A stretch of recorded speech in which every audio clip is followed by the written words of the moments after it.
जी भाई, नमस्कार सभी का। एक बार आपका फिर स्वागत है जीएस के महाकुंभ सीरीज क्लास 2 में। आइए स्टार्ट करते हैं।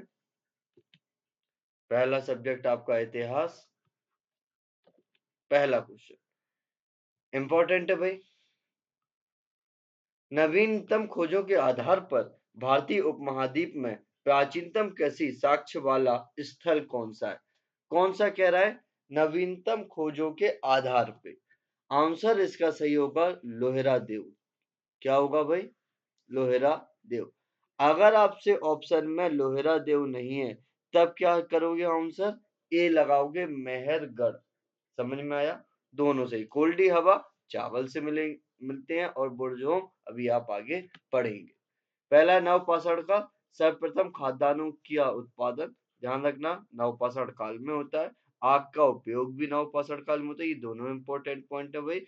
सर्वप्रथम कृषि साक्ष्य वाला स्थल लोहेरा देव है। ध्यान रखना जहां से चावल के साक्ष्य मिले और कब मिले? 9000 से 7000 ईसा पूर्व। नेक्स्ट कह रहा है इस नवीनतम खोज के पूर्व पहले किसे कौन कहा जाता था? भारतीय उपमहाद्वीप का प्राचीनतम साक्ष्य कृषि वाला साक्ष्य कौन कहा जाता था भाई? मेहरगढ़।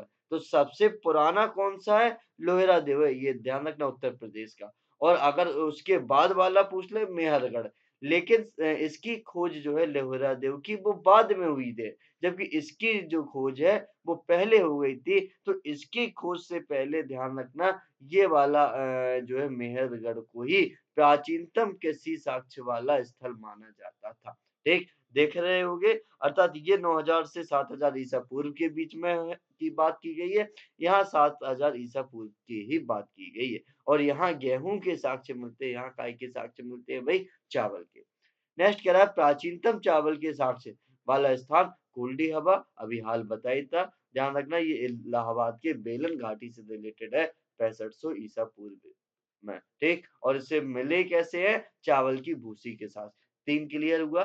पहला ध्यान रखना भैया, आपसे पूछा मैंने लोहेरा देव। सेकंड मैंने आपसे पूछा मेहरगढ़। और तीसरा हमने पूछा आपसे कोल्डी हवा। कोल्डी हवा ध्यान रखना राइस के लिए फेमस है। मेहरगढ़ आपने ध्यान रखना व्हीट के लिए फेमस है, गेहूं के लिए फेमस है। और ये भी ध्यान रखना राइस के लिए फेमस है। ये सबसे प्राचीनतम स्थान है, सबसे ओल्डेस्ट है। सेकंड ध्यान रखना ये चावल का साक्ष्य वाला स्थान है। क्लियर है भाई? आगे बढ़ते हैं। सेकंड क्वेश्चन, सबसे पहले धातु सबसे पहले किस धातु का प्रयोग हुआ है? आंसर है तांबा, लोहा, पीतल एंड कांसा। आंसर सही है ऑप्शन ए, तांबा। ठीक, आगे बढ़ते हैं। सबसे पहले कौन सी धातु का इस्तेमाल हुआ है? तांबा। नेक्स्ट कह रहा है आहार का प्राचीनतम नाम ताम्रवती कहा जाता। और ताम्रवती का अर्थात होता है तांबे वाली जगह। तांबे वाली जगह ध्यान रखना। इनाम गांव फेमस है। इनाम गांव ध्यान रखना किलाबंद बस्तियों के लिए फेमस है, वेरी वेरी इंपॉर्टेंट। और माता देवी की प्रतिमाओं के लिए भी फेमस है। ये भी आपको नोट डाउन करना है। आगे बढ़ते हैं। एक ही कब्र से तीन मानव कंकाल मिले। मैंने क्लास फर्स्ट में ये पढ़ाया था। दमदमान है ना, सराय नहाय, महदहा, लंगनाज, इन सभी के बारे में। आंसर इसका है भाई दमदमा। हमने आपको बताया था दमदमा से 48 टोटल मानव कंकाल मिले थे, बताया था ना। जिसमें मैंने बोला था कि 35 5 और एक। ठीक है ना, ये सवाल तरीके से रेशियो था। इसमें क्या था? 35 में सिंगल मतलब एक एक, 5 में टू टू मतलब डबल, और 1 में एक साथ तीन मानव कंकाल दबाए थे। अर्थात टोटल मैंने बता दिया था 35 एक एक। इसमें 5 दूना 10 और इसमें ध्यान रखना 3। आंसर कितना हो गया भाई? 48। तो ऑप्शन कौन सा करेक्ट था भाई? B is the correct answer, Damdama से। दमदमा से कोई दिक्कत? लंगनाज गुजरात में था। हमने बताना 14 मानव कंकाल के बारे में चर्चा हुई थी। ठीक है ना। सराय जो नहर है, मैंने बोला था कि जो आकार इनकी आवास के अंदर कब्रों को दफनाया जाता है, आवास के अंदर, और इनकी जो कब्रें थी बेटा वो अंडाकार बनी थी। तो आंसर कौन सा करेक्ट है? बी। आगे बढ़ते, ये पूछे गए क्वेश्चन है। खाद्यान्नों की कृषि सर्वप्रथम प्रारंभ हुई है। अभी हाल बता के आए हैं। ऑप्शन नंबर ए, नवपाषाण काल में खाद्यान्नों की कृषि हुई है। कहाँ? नवपाषाण काल में। यहाँ आग का भी खोज हुआ है, आग। ठीक है। मध्य पाषाण काल में हमने बताया था आपको, पशुपालन के साक्ष्य मिलते हैं। कहाँ से? आदमगढ़ और बागौर वाला क्षेत्र से। पुरा पाषाण काल आपको पता ही है, यहाँ का जो इंसान था प्राकृतिक जीवन यापन करता था, प्रकृति से रिलेटेड था, अर्थात आखेट मतलब किस किस में विश्वास करता था? शिकार करता था, और खाद्य संग्राहक मतलब खाने की जो सामान है उनको कलेक्ट करता था। क्लियर? आंसर इज द ए सही है। कोई डाउट? आगे बढ़ते हैं। ये पढ़ाई दिया एक बार फिर। प्राचीनतम कृषि साक्ष्य वाला लोहेरा देव। नवीनतम खोजों के आधार पर प्राचीनतम साक्ष्य वाला मेहरगढ़, ध्यान रखना। और चावल के साक्ष्य वाला प्राचीनतम ये कोल्डिया है। तीनों को नोट डाउन करना। ये आग की खोज हो गई, ये खाद्यान्नों का उत्पादन हो गया, जो कि गेहूं की कृषि। आगे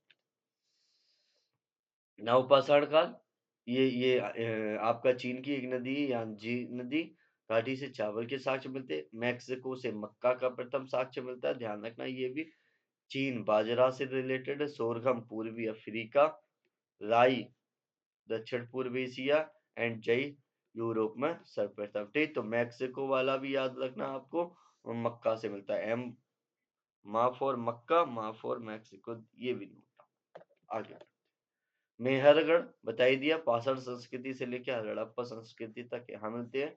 बुरजोम क्या मिलता है? मानव कंकाल के साथ कुत्ते का कंकाल भी इसी के साथ मिलता है बुरजोम में। जम्मू कश्मीर में मिलता है, और यहाँ गर्त आवास के साथ, गर्त मतलब होता है गड्ढों में आवास के साथ मिलती है। बोरजोम एक फिर बार सुन लो, जम्मू कश्मीर से रिलेटेड है। मानव कंकाल के साथ कुत्तों के लिए फेमस है। गर्त आवास में 1935 में इसकी खोज होती है। डी टेरा एवं पीटर सन ने की थी। आगे बढ़ते हैं। गुफा कराल, ये कश्मीर से रिलेटेड है। नवपाषाणिक काल स्थल है। यहाँ कुलाल अर्थात कुम्हार की गुहा मिलती है। लोग कृषि और पशुपालन करते थे। चिरांद इंपॉर्टेंट है। सारण जिले ध्यान रखना, जो कि बिहार में स्थित है। ये भी नवपाषाण उपकरण है, और हिरणों के सींगों से निर्मित उपकरण मिलते हैं। ये भी आपको नोट करना है, और हड्डी के उपकरण। खाद्यान्नों की कृषि, एक बार ये फिर क्वेश्चन आ गया। ए इज द करेक्ट आंसर। आगे बढ़ते हैं। भारत में मानव का सर्वप्रथम साक्ष्य कहाँ मिला? गंगा नदी, यमुना नदी, नर्मदा नदी, गोदावरी। आंसर इसका है नर्मदा नदी घाटी। ठीक है, आंसर क्या है? नर्मदा घाटी। गंगा भारत की सबसे बड़ी नदी कही जाती है, ध्यान रखना। गंगा नदी है। आपको कमेंट करके बताना इसका उद्गम, अर्थात इसका उद्गम कहाँ है, अर्थात ये कहाँ से निकलती है। गोदावरी दक्षिण भारत की सबसे बड़ी नदी मानी जाती है, ये भी नोट करना है। आगे बढ़ो। और जो यमुना है बेटा, वो ध्यान रखना उसकी सहायक नदी है। यमुना, गंगा और सरस्वती, इन तीनों का संगम कहाँ है? आपको कमेंट करके बताना है, जहां भी हाल ही में महाकुंभ आयोजित हो रहा है। आगे बढ़ते हैं। मानव द्वारा सर्वप्रथम प्रयुक्त अनाज, आज की जो क्वेश्चन है ये पूछे गए क्वेश्चन है, ध्यान रखना। आंसर है इसका जौ। गेहूं, चावल, जौ। जो इसका सही है। पहली बार ये लोहेरा देव पहला बार आपको पता है मेहरगढ़ में स्थापित होता है।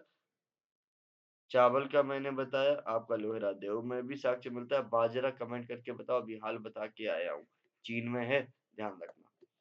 आगे बढ़ते हैं। भारतीय उपमहाद्वीप में किसी के पास चीनतम साक्ष्य? हाँ, देखा होगा यहाँ लोहेरा देव मेहरगढ़ फिर है, तो आंसर इसका बी लगाओगे। क्या लगाओगे? लोहेरा देव से।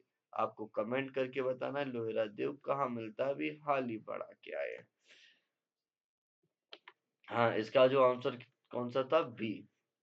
सेकंड क्वेश्चन ध्यान रखना, ये लिखा है किसी के पास चीन तक क्वेश्चन सेम है, ऑप्शन में हेर फेर है, देखना। लोहेरा देव हटा दिया, तब आंसर क्या हो जाएगा भाई? सी, मेहरगढ़। अगर ऑप्शन में लोहेरा देव नहीं है तो बेटा आंसर क्या हो जाएगा? मेहरगढ़। और अगर ऑप्शन में मेहरगढ़ और लोहेरा देव दोनों है तो फिर आंसर क्या होगा? लोहेरा देव। आगे बढ़ते हैं। राख का टीला इंपॉर्टेंट है, लगाओ भाई। कोल्डी हवा, राख का टीला निम्नलिखित में से किस नवपाषाणिक स्थल से संबंधित है? कोल्डी हवा, बिहार बोल रहा है। चावल का प्राचीनतम साक्ष्य, ध्यान रखना। संगन कल्लू, अभी यही उसका option B is the correct answer है। संगन कल्लू। ध्यान रखना ये वेल्लारी कर्नाटक से रिलेटेड है। किससे रिलेटेड है भाई? कर्नाटक से। ब्रह्मगिरी बुर्जहोम अभी हाल बोला मानव कंकाल के साथ कुत्ता। ठीक है, मानव के साथ कुत्ते के भी कंकाल मिले हैं। ये ध्यान रखना, और ये जम्मू एंड कश्मीर से रिलेटेड है। आगे बढ़ते हैं। हाँ, आंसर क्या हो गया इसका? B is the correct answer. आगे बढ़ो। भीमबेटका किसके लिए फेमस है? भाई ये वाला क्वेश्चन तो जितना लगा सको इम्पोर्टेंट उतना है। गुफाओं के शैल चित्रों के लिए फेमस है। Option A is the correct answer. ठीक है ना? हमने आपको बताया था पिछले क्लास में यूनेस्को ने अभी हाल ही में इसे वर्ल्ड हेरिटेज सिटी में शामिल किया है। आपको कमेंट करके बताना है नीचे भैया कब शामिल किया है। क्लास 1 में मैंने इसको एक्सप्लेन किया था। भीमबेटका को किसने खोजा? H D Sankalia, doctor V S Wakankar, Robert Bruce Foote and Alexander Cunningham. जल्दी बताएं। ठीक है, स्टार्ट करो। ध्यान रखना आंसर इसका बी सही है। क्या है? बी। जल्दी बोलो। बी। यहाँ ध्यान रखना इसे नवदा टोली एक जगह है, उसकी खोज हुई थी नवदा टोली की। ठीक है ना? और ये ताम्र पाषाणिक स्थल है। रॉबर्ट ब्रूसफुट पहली बार क्लास में जो फर्स्ट क्लास थी उसमें बताया था ये भूगर्भ वैज्ञानिक और पुरातत्वविद थे। भूगर्भ वैज्ञानिक एवं पुरातत्वविद थे। अलेक्जेंडर कनिंगम आपको कमेंट करके बताना है या बता दूं? बोलो। भारतीय पुरातत्वविद का जो जनक है वो इन्हीं को कहा जाता है। Option B is the correct answer. V S Wakankar.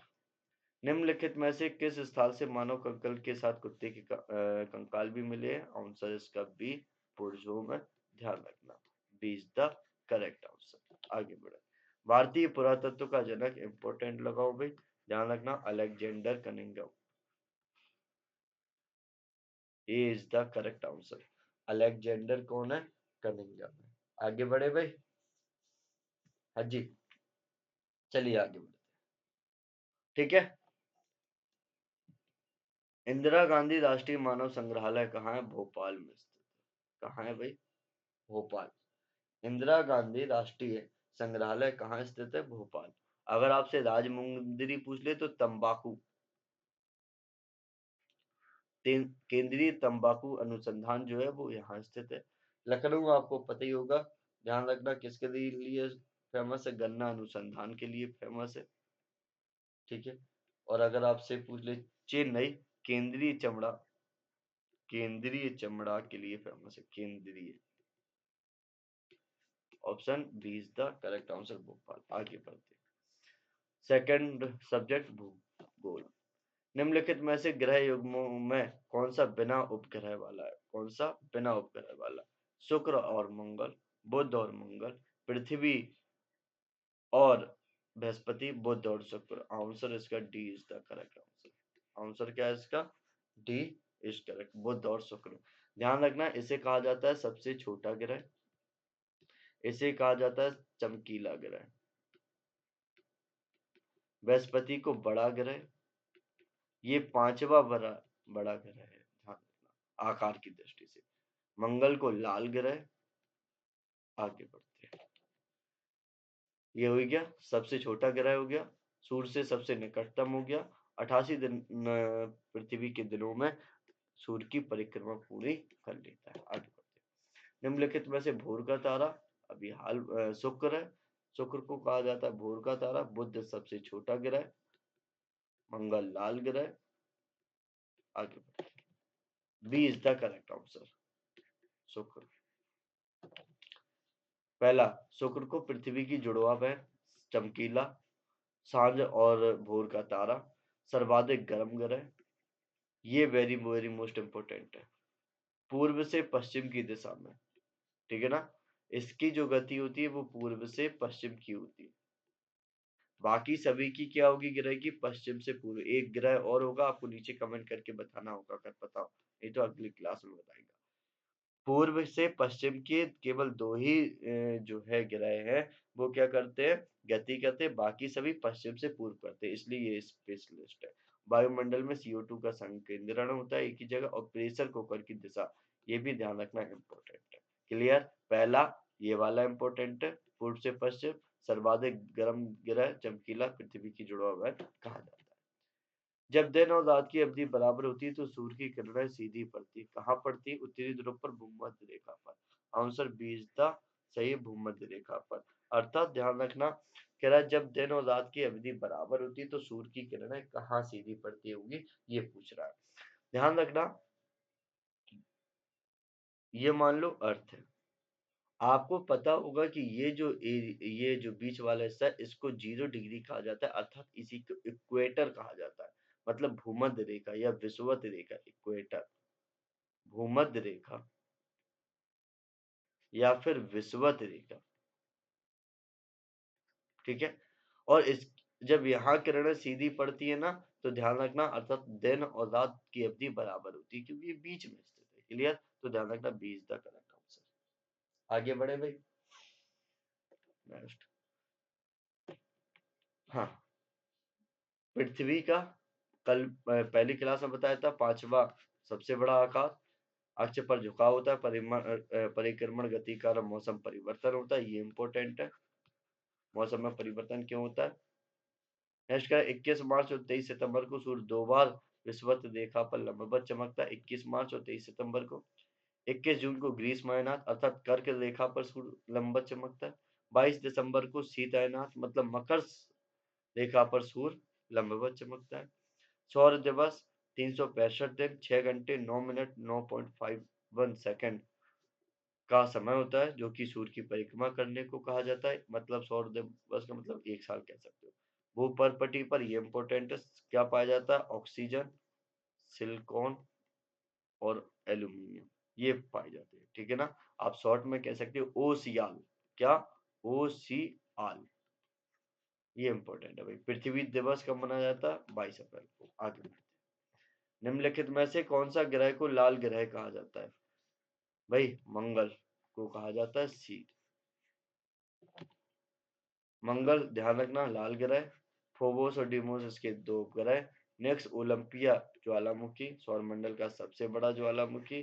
Bharat का प्रथम जो अभियान था मार्स ऑर्बिटर मिशन, MOM था, या मंगलयान, 5 नवंबर 2013 को PSLV C-25 से भेजा गया था। ये इंपॉर्टेंट है मॉम का, ठीक है। एक मूवी भी बनी थी मॉम पे।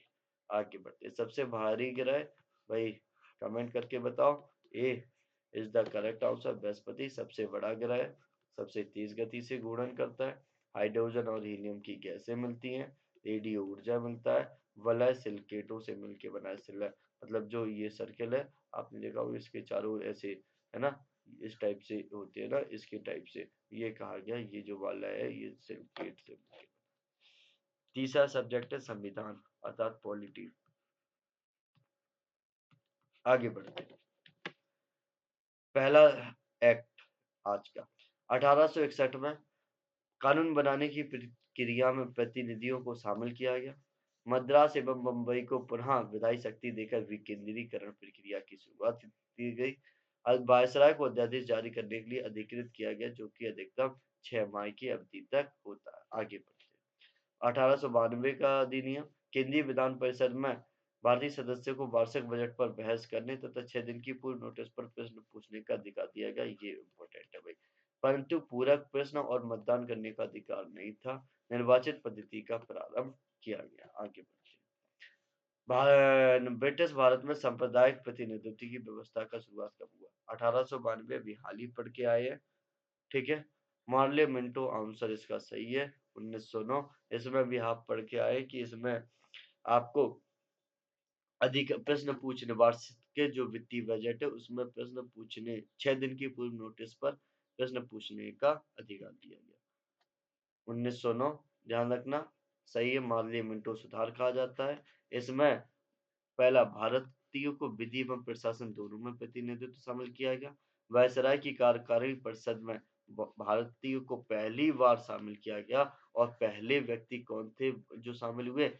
सत्येंद्र नाथ सिन्हा। ध्यान रखना, इंपॉर्टेंट क्वेश्चन है। केंद्रीय एवं प्रांतीय विधायी शक्ति को बढ़ा दिया गया और परिषद के प्रश्नों को सदस्यों को अब पूरक प्रश्न करने का भी अधिकार था। 1892 में आप पढ़ के आए कि उन्हें पूरक प्रश्न करने का कोई भी अधिकार नहीं था। और नेक्स्ट इसमें कह रहा है कि जो कि इम्पोर्टेंट है, पृथक निर्वाचन के आधार पर मुस्लिमों के लिए एक सांप्रदायिक प्रतिनिधित्व की शुरुआत हुई। क्लियर है? ये ध्यान रखना। इसलिए ऑप्शन क्या हो जाएगा? ऑप्शन क्या हो जाएगा? B is the correct answer. आगे बढ़ते हैं। भारत का संघीय न्यायालय किस वर्ष में स्थापित किया गया? ध्यान रखना, 1937 में, 1937 में। एक्ट है आपका 1935 के तहत हुआ था। केंद्र आगे बढ़ते, केंद्र में द्वैध शासन किस एक्ट के तहत हुआ है? केंद्र में द्वैध शासन, ध्यान रखना, ये आपका हुआ है 1935 के एक्ट के तहत। ध्यान रखना। आगे बढ़ते हैं। पहला, सर्वप्रथम भारत में संघात्मक सरकार की स्थापना, प्रांतों में द्वैध शासन समाप्त करके केंद्र में द्वैध शासन लागू। ध्यान रखना, क्वेश्चन यही था, देखो, केंद्र में द्वैध शासन। ठीक है ना? रिजर्व बैंक की स्थापना होती है, आरबीआई की। दलित जातियों एवं महिलाओं एवं श्रमिकों के लिए भी अब सांप्रदायिक निर्वाचन प्रणाली। 1909 में आप पढ़ के आए कि केवल मुस्लिम्स के लिए अब दलित जातियों, महिलाओं एवं श्रमिकों को भी शामिल किया गया। 1937 में संघीय न्यायालय की स्थापना होती है। इसके पहले वाला क्वेश्चन था। बर्मा को ब्रिटिश भारत से अलग किया गया, दो नए प्रांत बनाए गए, सिंध और उड़ीसा, और कुछ प्रांतों में द्विसंधात्मक। पहला ध्यान रखना, केंद्र में ये वाली। अब दलितों और महिलाओं को भी शामिल किया गया। संघीय न्यायालय की भी स्थापना की। आगे बढ़ते, ब्रिटिश भारत में प्रांतीय स्वायत्ता की शुरुआत कब हुई? का प्रांतीय स्वायत्ता, आंसर है B. B is the correct answer, 1919 में। पहला कह रहा है पहली बार, ऐसे मॉन्टेग्यू चेम्सफोर्ड कहा जाता है। पहली बार प्रत्यक्ष चुनाव प्रणाली, सांप्रदायिक आधार पर अब क्या किया? अब सिखों, भारतीयों, ईसाइयों को भी शामिल किया गया। केंद्र में पहली बार द्विसदनीय व्यवस्था की गई। प्रांतों में द्वैध शासन प्रणाली स्थापित की गई। क्वेश्चन क्या था? ठीक है ना? और सभी विषयों को केंद्र एवं प्रांत में बांट दिया गया। प्रांतीय विषयों को दो भागों में आरक्षित और हस्तांतरित विषयों में किया गया। पहली बार उत्तरदायी शासन शब्द का प्रयोग किया गया। और अब आयोग का गठन होगा जिसका कार्य 10 वर्ष बाद इस अधिनियम की समीक्षा करना है। आगे बढ़े। 1935 का गवर्नमेंट ऑफ इंडिया एक्ट क्यों महत्वपूर्ण है? पहला कह रहा है यह भारतीय संविधान का प्रमुख स्रोत है। सेकंड कह रहा है इसके द्वारा भारत को स्वतंत्रता मिली। थर्ड कह रहा है इससे भारत विभाजन उल्लिखित है। नेक्स्ट कह रहा है इसके द्वारा जो आपका रियासतें हैं वो समाप्त हुई। नहीं, आंसर इसका ध्यान रखना, ए इज द करेक्ट आंसर है। यह भारतीय संविधान का प्रमुख स्रोत है। ठीक है भाई। आप देखेंगे कि जितने भी कॉन्स्टिट्यूशन में नई नई बातें आई हैं कॉन्स्टिट्यूशन में, उन सभी का ज्यादातर जो सोर्स होगा वो एक्ट 1935 से ही लिया गया होगा। आगे बढ़ते हैं। भारतीय स्वतंत्रता अधिनियम 1947, 15 अगस्त को भारत का स्वतंत्र संप्रभु राष्ट्र घोषित किया गया। वायसराय का पद अब क्या कर दिया गया था? समाप्त, जो कि 1858 के एक्ट में आता है। दोनों डोमिनियन राज्यों में गवर्नर जनरल का पद सृजित हुआ। ब्रिटिश शाही उपाधि से भारत का सम्राट शब्द अब समाप्त कर दिया गया। थर्ड नेक्स्ट पार्ट है भाई, अर्थशास्त्र, इकोनॉमी। बढ़ते, पहला, राष्ट्रीय ग्रामीण विकास संस्थान कहाँ स्थित है?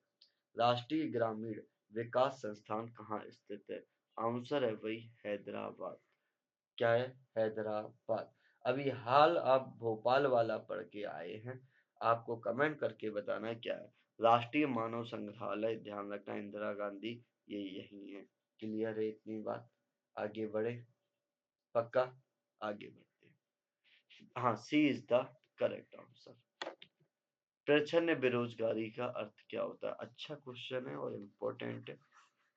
जब मैं अभी एनसीईआरटी स्टार्ट करूंगा तो आपको वहाँ एनसीईआरटी में एक टॉपिक है, वहाँ ये आपको क्लास 10 में आपको वहां पढ़ने को मिलता है प्रच्छन्न बेरोजगारी क्या है, मौसमी बेरोजगारी क्या है।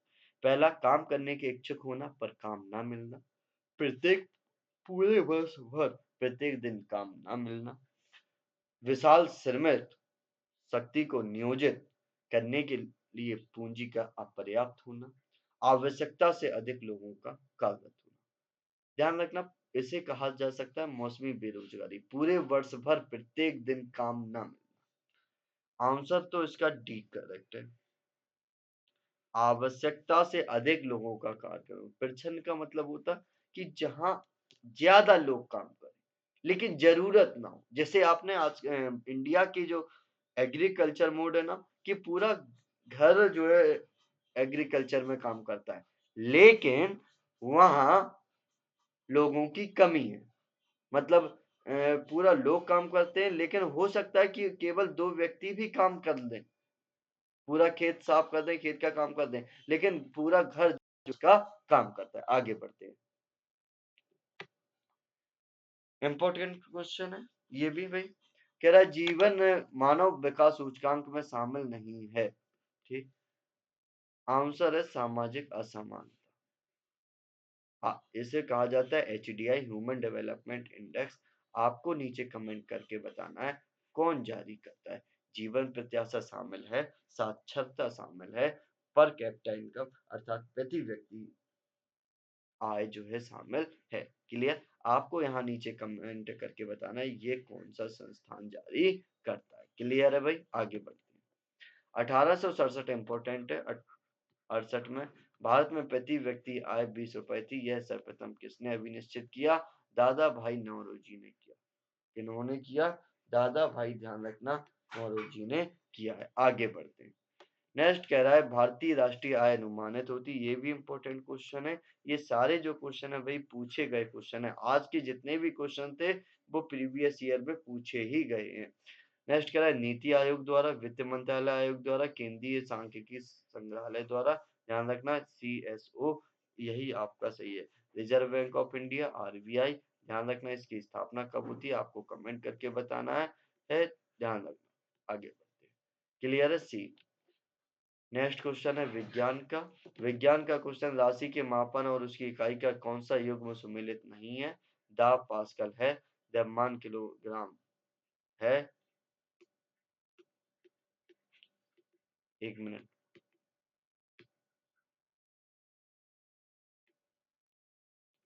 ये है तापमान केल्विन है, और वजन एवं घन मीटर।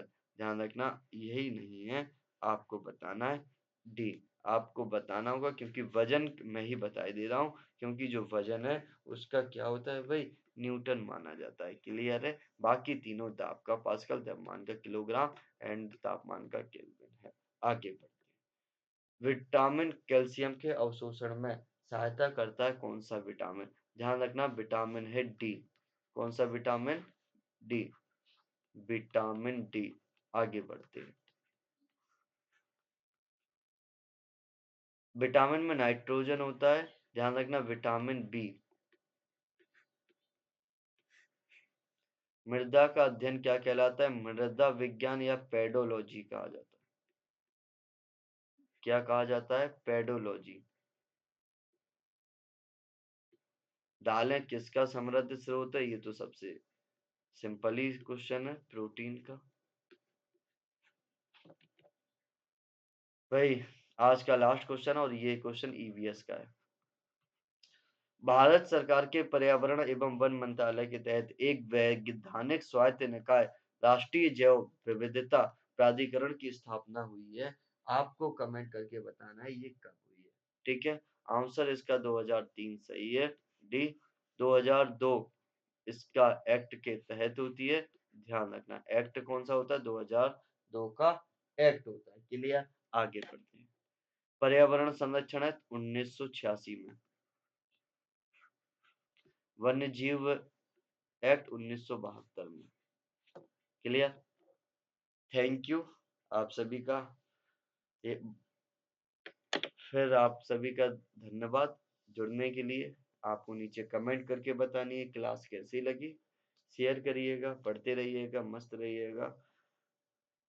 खुश रहिएगा, एक बार फिर प्रसन्न रहिएगा और बहुत-बहुत धन्यवाद।